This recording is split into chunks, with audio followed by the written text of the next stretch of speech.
ポンサーの提供でお送りします。 For most of the war, the Federation had been on the defensive, but this all changed with the deployment of their own mobile suits and Operation Odessa.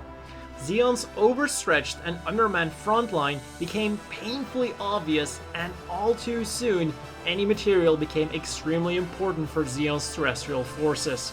And that's why in today's episode of Gundam Lore, we're having a look at a less talked about aspect of warfare in Gundam: recovery and rescue. During a Federation attack at nightfall, Marx's machine had its legs blown off, leaving him immobile on the battlefield. It isn't known what happened to the rest of his squad, but they apparently weren't in a state to help him. He radioed HQ and requested a pickup. HQ confirmed his position and immediately went to summon Captain Kyle for a rescue mission. While he was less than thrilled about being summoned at night, they quickly brought him up to speed and told him to move out right away. The 5-man team only had the bare minimum of equipment for this mission: one Samson trailer with 2 mounted machine guns, and a modified Zaku worker type that was only equipped with a repair torch, which the pilot even forgot to bring during their last rescue mission. Their only real protection was the dark, making dawn their deadline to be back at the base. As they left, they passed by the wreckage of a Zaku and a Goof, painting a very clear image of the situation at even their headquarters. While the recovery squad was still on their way, Marx got a report that there was Federation movement close to his location, and almost immediately he heard engine sounds in the distance.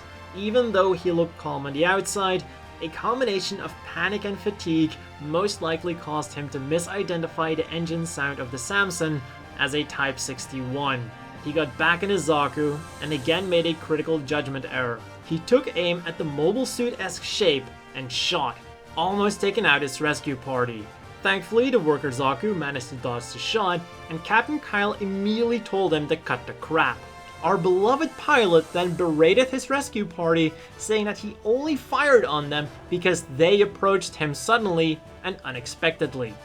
The unexpected rescue party that he himself requested and only moments earlier had received confirmation on that they were closing in on him. At least he asked Captain Kyle if he needed to help them with something, to which Captain Kyle responded that he should just do nothing. Using the extra crane arms attached to the Zaku worker type, they began loading the damaged Zaku 2 onto the Samson.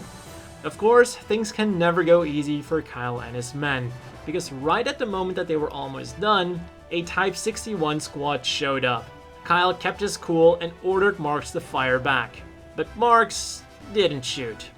He couldn't acquire a target. Kyle contacted him again and said to just shoot already. It didn't matter if he hit anything or not, as long as he could create some confusion. And just like that, they retreated. Fortunately, the gunners of the pursuing Type 61s were as bad at shooting as Marx, because they hit absolutely nothing. They all made it back to the base safe and sound, ready for the next mission. And that's all for this episode of Gundam Lore. If you enjoyed it, be sure to like and subscribe for more similar content in the future. A big thank you to the Patreon supporters, have a nice day, and I will see you all next time.